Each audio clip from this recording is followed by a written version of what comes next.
Wine grapes grow best in temperate climates, but if grapevines are well protected, they can survive a Canadian winter.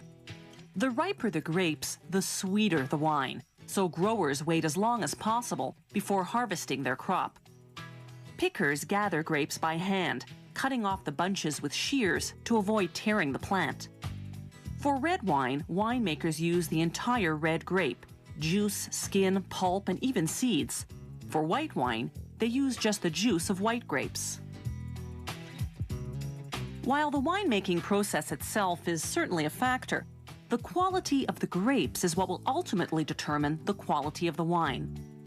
Grapes are affected by weather, by soil conditions, and by how the vines are pruned during and between seasons.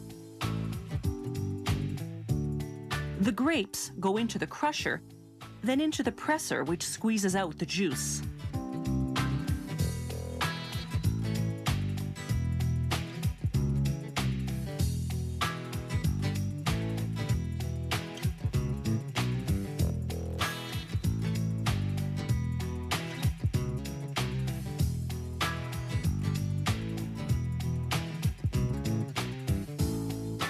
Inside the winery, the result of all that crushing and pressing ends up in large stainless steel tanks. The winemaker adds yeast to make the sugar in the grape juice convert to alcohol. That's called fermentation. Winemakers constantly experiment with fermentation to try to improve the quality of their wine. They take samples of grape juice and mix them with different types of yeast. Yeast is found throughout the environment, in wild berries, for instance. They hydrate the yeast with a bit of grape juice, then pour the mix into the grape juice sample, let it ferment, then see how it turns out.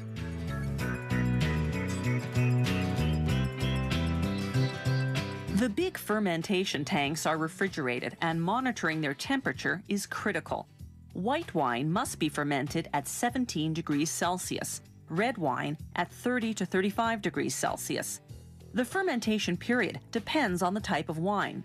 White wine has to ferment for 3 weeks, red wine for just 10 days.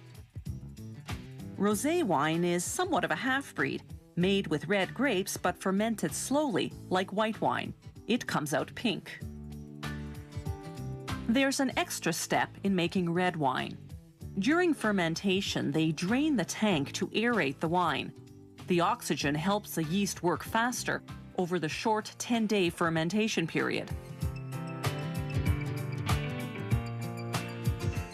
Then they pump the wine back in through the top of the tank to mix everything thoroughly.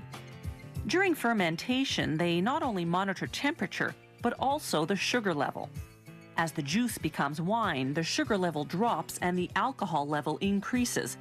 Except for very sweet wines, fermentation is done when the sugar's gone, and the alcohol content is 11 to 13% for red wine, 11 to 11.5% for white and rosé.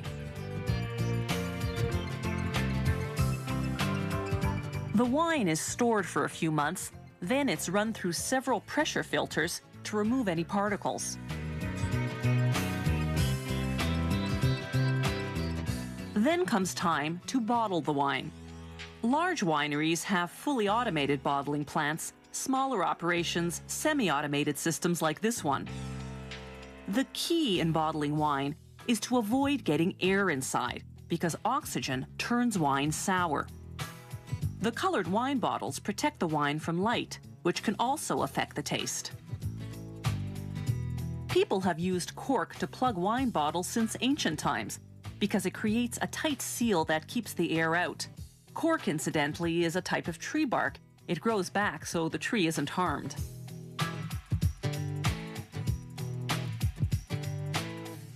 Inside the bottle, the wine continues to undergo subtle organic changes as it ages.